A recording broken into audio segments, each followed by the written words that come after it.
So we've had a lot of rain, haven't we? And how did it affect you? I know I would sit downstairs. If you've never been in my house, I'm built into a hill. So I have a lower level that's a full walkout basement, which is unheard of in Texas, but I have a walkout basement. And I have a huge room down there where I have two big 4-foot by 6-foot windows, one on each side, and then I have doors that have glass in it. So I'm looking out into my yard, which is a green belt, which is all treed. So for me, looking at the rain, I found very soothing. For the first day. Maybe a little bit on the second day. And then I started to find that it was actually having an impact on me.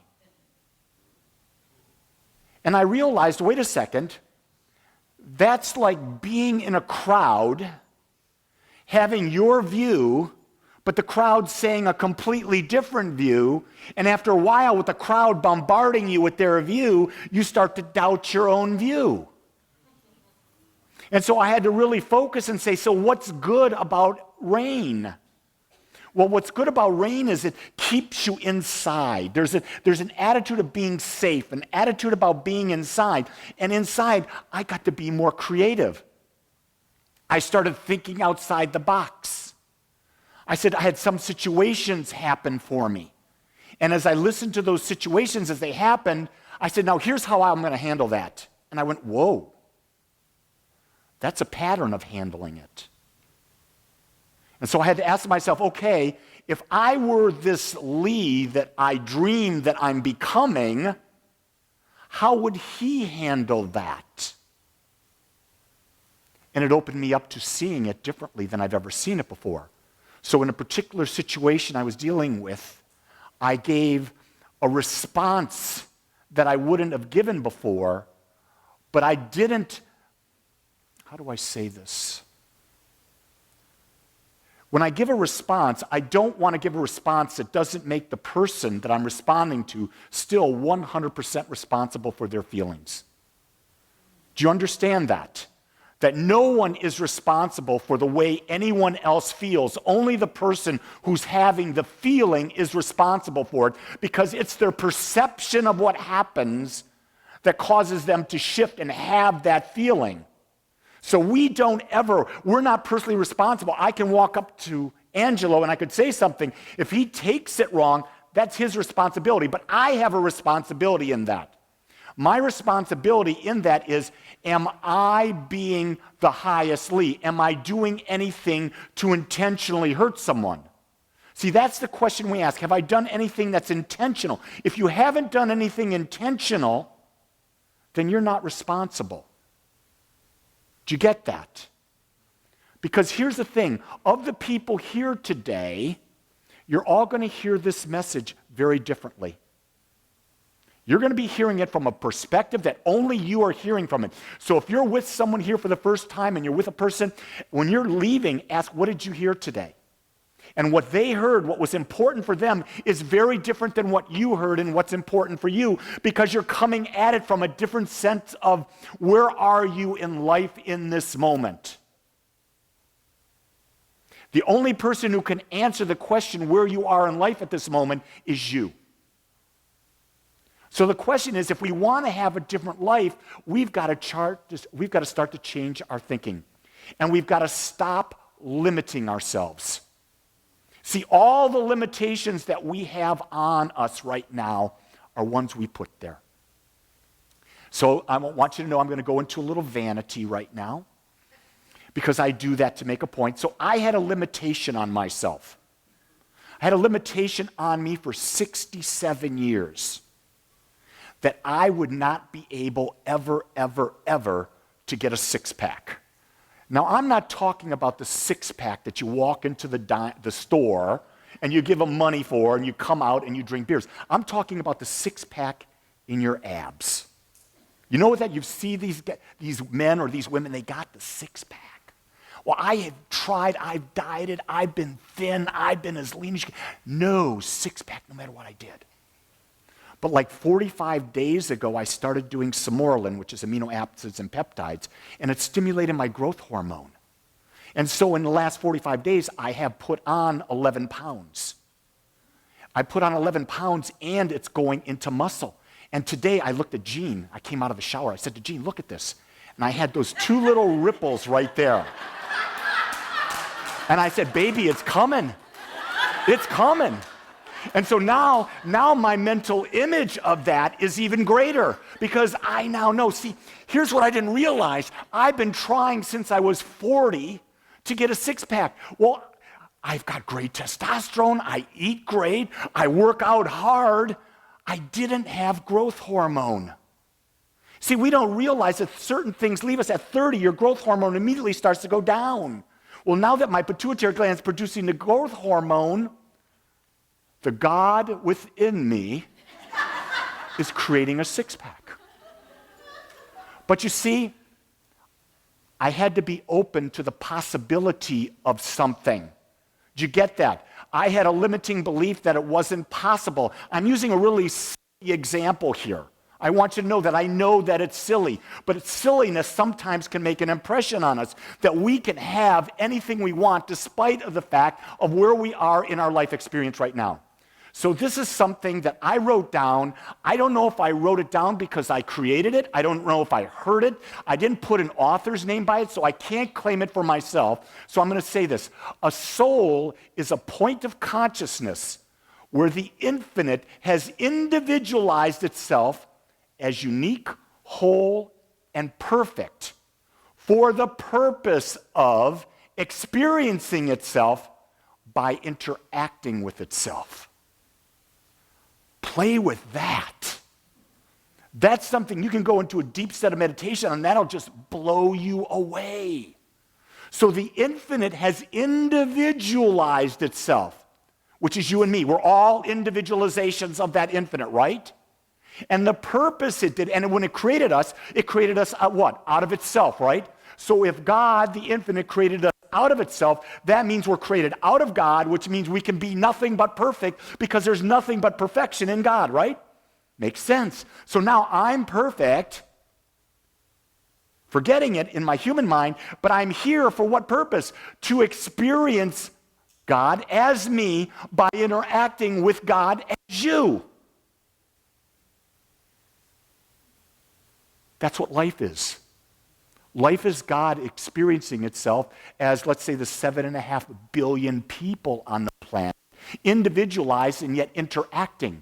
But it's so much more than that. It's God experiencing itself as the animals, as the plants, as the planet, as the solar system, as the cosmos. It's God experiencing itself even beyond the cosmos because the cosmos is a limited view of what we believe is out there. We don't know what's out there. There could be infinite dimensions of life out there. Because if there is an infinite, which I believe there is, then there's no limitation to how it can be expressing. It's only the human mind that can't perceive it. And our perception, as our perception expands, we start to see the world differently. We didn't realize that we have over 100 trillion cells in our body. For God's sakes, 100 trillion cells. Think about 1 trillion cells in our body, and these cells have an intelligence in them that know how to recreate themselves and then interact with ourselves. Do you think that's not powerful? That's just in this body. Then in every other body has the same cells. So what's controlling it? What's making it happen? There's an infinite power and presence that's everywhere present. We call that the law. We call that the aspect of God that we use through the power of our belief. So let's go on. Ernest Hobbes said this. I want to follow up with how Ernest looked at this. Ernest wrote The Science of Mind. He said, there is one mind, intelligence, spirit, or God. So he's letting you pick the word that fits for you as you think about what God is. Because sometimes if we're coming from a Judeo-Christian background or a different background whatsoever, God represents a man in the sky with a beard. Well, no. That's a human creation of the mindset. God's made in man's image. Well, no, it's not. We were made in its image, and it gave us form. Okay, so there's one, which is the source of all that exists. So everything came out of this one, and it's good. Why? Why would it be good? Because it's all God. If it's created out of God, it must be good because it's God. Just take one of the O's out of the good. Okay, so it's God. Our own ignorance or lack of understanding are the sources of the undesirable condition situations, and they are the only things that need to be overcome. It's our ignorance that we're part of a universal. It's our ignorance that the power to change is within us. If we don't realize the power that change is within us, then we become victims to what is happening around us. Now, we cannot control everything that happens around us, but we can control how we react to it, how we respond to it. You know, this teaching, you're hearing it from me. It's at the essence of the Christian teaching. It's the essence of the Jewish teaching. It's the essence of the Islamic teaching. It's the essence of the Buddhist teaching. It's the essence of the Hindu teaching. It's the essence of the Bon teaching. It's the essence of the Jainist teaching. It's the essence of the individual Native American teaching. It's all part of the same teaching. It's all the same, except we've put stories around, different stories around each of the way it's being taught, and we say that that's the only way it can be looked at. And in doing that, we limit ourselves again.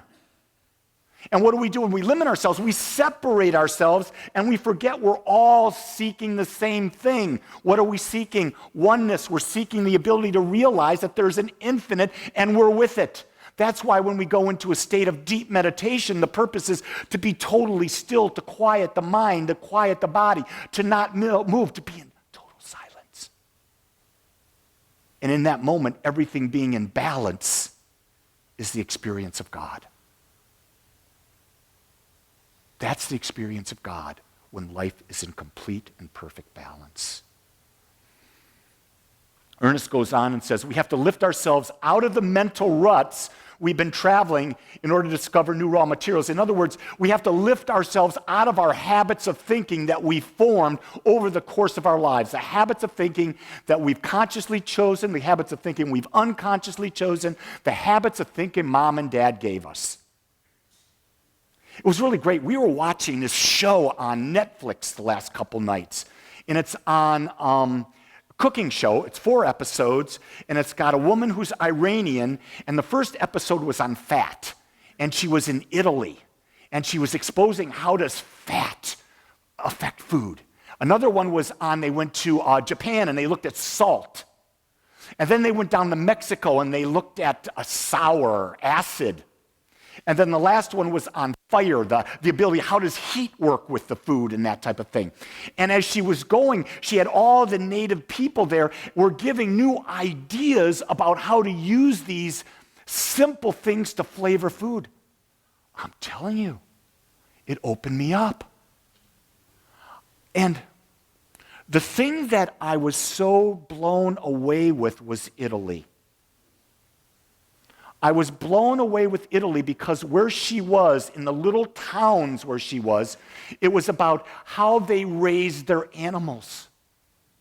They raised their animals with love, with freedom. They were out, they could roam, and then when they killed them one at a time, mercifully, and they used every part of it it was a sacred thing. Now, I'm a vegan, and I'm watching how they're treating the animals there, and all of a sudden I'm saying, well, this is a possibility. And then they talked about the way they treat the vegetables and how they cook the vegetables and that. So I want you to know, last week I've got a travel agent now looking for a trip for Gene and I to go next October to Italy. Because in my mind, I want to experience the flavors of half of my native upbringing. My mother was Sicilian, so I want to go to Italy. I want to experience that culture. And when I'm there, I will experience all the culture. I'm not going to put a limitation on what I can or cannot do while I'm there because I have another belief while I'm here. Does that make sense? So I am open to have the total experience, but I'm not going into like the big city for very long. I want to be in Tuscany. I want to be in the little cities where it's pure. It's not congested by the race consciousness that happens in big cities. So I'm thinking outside the box. Ernest Holmes goes on to say, bigger, better ideas are needed, ideas that are free from limitation imposed by our prior thinking. All of our problems we have today are based on the fact that we have limited thinking. We have limited ideas of what can be our possibility. There's so much more. And so the people I like to be with are people who give me new ideas. Not people who have ideas I like. Because if they're ideas I like, then I'm not being exposed to the other side. If you've got one set of views and you're not looking at the other views, you're forgetting half of the infinite views out there. Think about that. If you've got a set of views, that's going to be half of the infinite. What about the other half of the infinite? Do you think that's all bad? Do you think there's possibilities out there? You know, quantum physics talks about the idea that everything is everywhere present, all at the same time. So the idea of a basketball could be everywhere, all at the same time. But the basketball you see is the one you focus on. That's the same thing with ideas. Ideas are everywhere. Possibilities are everywhere. The question is, which possibility are you focusing on? And when you focus on it, remember, Jesus said it really clearly. He said, it is done unto you as you believe. So if you're going to focus on a possibility, you've got to believe that that's possible for you, which means you align your thoughts, words, actions, and feelings toward that specific desired result, and you hold it there persistently and consistently. I really say that every week because I want you to ingrain into your mind, into your third eye, what is a belief. Thoughts, words, actions, feelings align toward a specific conscious chosen result held persistently and consistently. The persistently and consistently is the challenge.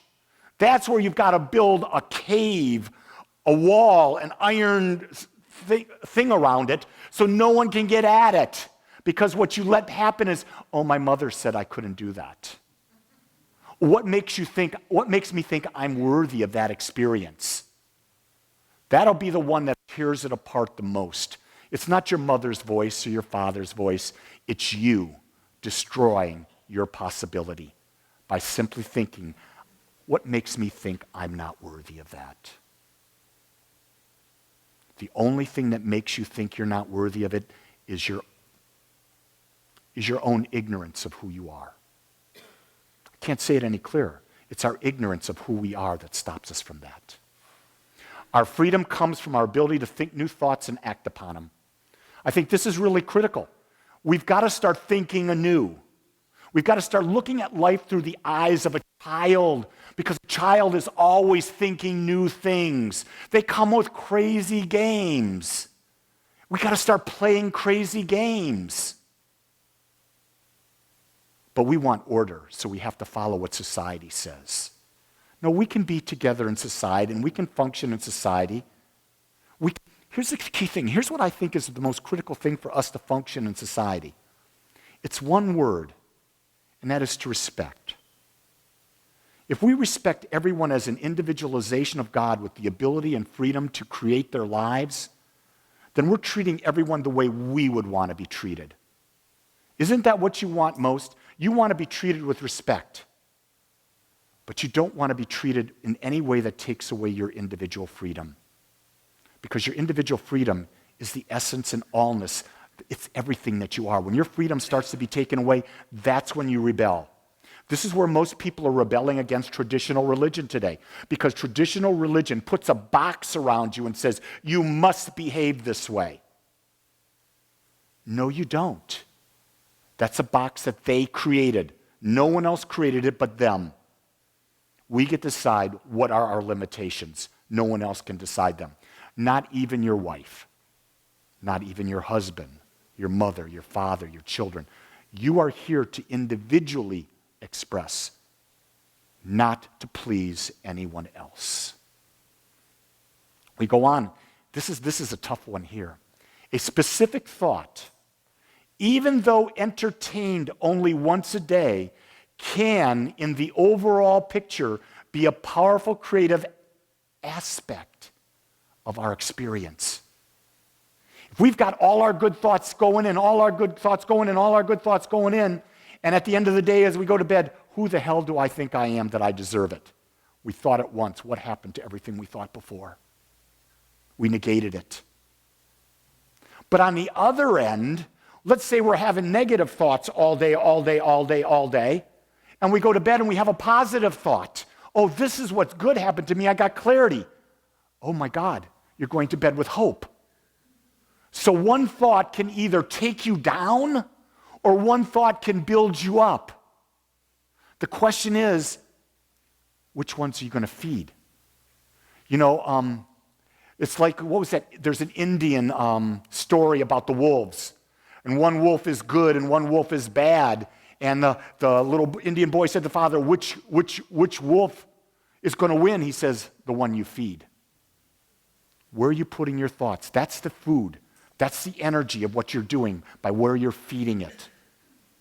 You want to make sure you know who you are and what your purpose is. And from that, you start feeding it and feeding it and feeding it. The only thing that limits us is our own thinking, period. No one else can limit us. Sometimes we may have to be away from people. I go away from my wife at least once a year. I don't go because I don't love her. I go because I need to be with Lee. I need to be free of every other person I know. So you notice that most of the trips I go on, I'm not with you. Because I don't want anyone else's expectations on me. I want only my expectations there so I can expand and I don't have to be concerned with anyone else. That's why I take a trip a year, because it allows me the freedom to go beyond, to expand. So I've gone in the last 5 years, I've gone to India twice, I've gone to Peru, and I've gone to Tibet. And so in those journeys, I've had tremendous expansion. The people I've met, you get the opportunity, if you so choose. In April, I'll be taking a group with me, and I'll be going with VJ. We'll be going to India. We'll be going for about 10 days. You'll get the opportunity to go to India, because your senses that you have here will be totally assaulted by what you're going to experience there, because it's a different culture. And you're going to have to come out of what you expect here and embrace what you see there to come back into balance and really see the world as it is. Because we in America see a very small segment of what life is in the world. And if you see what's happening there, you'll go, wait a second, they don't have anything, a majority. And how can they be happy? Then you'll go, well, how come I'm miserable and I've got more than most people there? In the jungle of Peru, you see what the locals have. They have a thatch over some wood stuff. And they go get their own food. They're eating plants out of the jungle. Where's the toilet? Wherever you want it to be. And you start to go, how can they be happy? How can they be healthy? They see life differently than you and I. You see, there's infinite ways to find happiness and joy. The key thing is, in order to see it, you've got to open your mind. And when you open your mind, your senses can experience beyond what they've experienced. You see, all of the happiness we have becomes from the fact that we have senses. But we, in turn, become addicted to the feeling, to the smelling, to the tasting, to the seeing and the hearing, instead of opening up and saying there's so much more. Remember this, as good as you've got it right now, you can have more. And once you have that more, as good as you've got it then, you can have more. It's a matter of perspective. Here's the key. Only you can create that perspective. It's in you. It's in me. It's in everyone, on how we choose to look at the world. See it without boundaries. Let's pray. I want to thank you for joining us today. I'm so grateful that you took your time to watch or listen to this message. If you found this message beneficial, I would ask that you go to our website, agapecsl.com. Once there, click on the donate button and experience the joy of conscious and purposeful giving. Or if you would like, text your gift by simply dialing 972-532-6700. 6976. It is through your gifts that we are able to bring this message to you in the world. I would ask that if you like this message, to please subscribe to my YouTube channel under my name, Lee Wolak. Again, I want to thank you for joining me in the Agape community as we learn how to better self-love through conscious living.